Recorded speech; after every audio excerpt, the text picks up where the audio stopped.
আবারও বেআইনি বহুতল ভাঙলো। বেআইনি বহুতল ভেঙে একজনের মৃত্যুর ঘটনা, এবার বিরাটের শরৎ কলোনির ঘটনা। বিস্তারিত জানাবেন আমাদের প্রতিনিধি অনুপ সঙ্গে রয়েছেন। অনুপ, বিরাটটি যে শরৎ কলোনি, সেই শরৎ কলোনি কিন্তু শরৎ বোস রেন, সেইখানে কিন্তু বেআইনি বিল্ডিং এর একাংশ যে প্রমোটিং হচ্ছিল ভেঙে এক মহিলার মৃত্যুর ঘটনা। এবং যখন কাজ হচ্ছিল সেই সময় কিন্তু আচমকা ভেঙে পড়ে এবং পাশের বাড়ির যে বাসিন্দা শর্মা চৌধুরী, তিনি কিন্তু যখন বাড়ি নিতেছিলেন সেই সময় বেআইনি যে বহুতল তৈরি হচ্ছিল সেই একাংশ ভেঙে তার মাথার উপরে পড়ে এবং ঘটনাস্থলে তার মৃত্যু হয়। যদিও একটি বেসরকারি হাসপাতালে নিয়ে গেলে চিকিৎসক জানান আগেই তার মৃত্যু হয়েছে। এবং ইতিমধ্যে এই খবর পাওয়ার পরেই কিন্তু এয়ারপোর্ট থানার পুলিশ তারা ঘটনাস্থলে পৌঁছয়। ইতিমধ্যে 18 জন যারা শ্রমিক কাজ করে আটক করা হয়েছে। পরবর্তী ক্ষেত্রে পুলিশের পক্ষ থেকে বলা হচ্ছে যারা এই বেআইনি নির্মাণের কাজ করছিল ইতিমধ্যেই তাদেরকে কিন্তু গ্রেপ্তার করা হবে এবং যে অর্থাৎ প্রমোটার তার বিরুদ্ধে ব্যবস্থা হবে। এবং সব মিলিয়ে বলা যায় বেআইনি যে নির্মাণ তৈরি হচ্ছিল এই নিয়ে কিন্তু এলাকার মানুষের যথেষ্ট ক্ষোভ রয়েছে, উত্তেজনা রয়েছে। প্রশ্ন হচ্ছে যারা কাজ করছিল সেই 18 জনকে আটক করা হলো, কিন্তু এই প্রমোটিংটা কার, মানে এটা কার অঙ্গুলি হেলনে এই কাজটা হচ্ছিল, মানে এই কনস্ট্রাকশনটা কার, তার কি কোনো রকম সন্ধান পাওয়া যায়নি?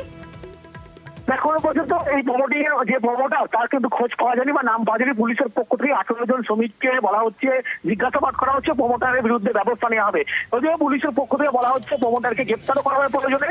এবং যে দেখা যাচ্ছে বিরাটে যে উত্তর দমদম পৌরসভার যে পৌর প্রধান তিনি বলছেন তাদের বিরুদ্ধে ব্যবস্থা নেওয়া হবে। এবং তাহলে পারমিশন কে দিল, একটা বেআইনি নির্মাণ তৈরি হচ্ছিল ছোট্ট একটি রাস্তার মধ্যে, এই পারমিশন কে দিল, এগুলো কিন্তু প্রশ্ন উঠছে। এবং একজন মহিলার যে মৃত্যুর ঘটনা সেখানে কিন্তু প্রশ্ন উঠছে। যেমন কলকাতায় যে ঘটনা ঘটে সেই ঘটনার পুনরাবৃত্তি বলা চলে। এক অংশ যখনই ভেঙে পড়ে সেই সময় কিন্তু কয়েকদিন আগে গার্ডেন রিচের ঘটনা, সেই গার্ডেন রিচে মাঝরাতে বহুতল ভেঙে পড়লো, 11টা মানুষের মৃত্যু হলো। স্থানীয় মানুষরা যখন জানেন এটা বেআইনি নির্মাণ, তারা আগে সরব হননি, আগে অভিযোগ জানাতে পারলে না। যদি আগে সরব হতেন তাহলে হয়তো এই একটা মানুষের মৃত্যুর ঘটনাও ঘটতো না।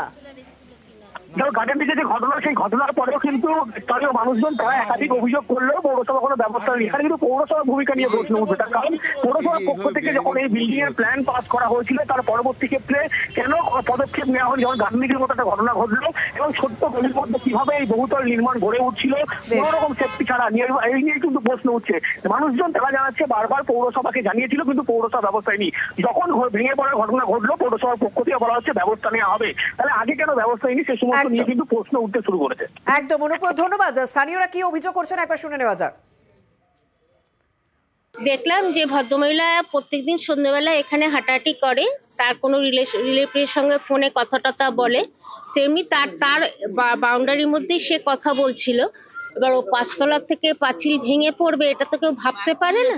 বিল্ডিংটা তৈরি হওয়ার শুরুতেও আর একবার এই ঘটনাটা ঘটে, কেন কাউন্সিলরের অফিস এইখানে, এই তো পাশে অফিস। সেই প্রমোটিং হচ্ছে গিয়ে সাজু বলে একজন আছে এখানে প্রমোটার। কাকে প্রতিবাদ করব, কে প্রতিবাদ করবে? আজকে আমার সামনে আপনার সামনে আমি বলছি বলে, আজকে আপনার সামনে আমি বলছি বলে কালকে আমার নামে কেস হবে।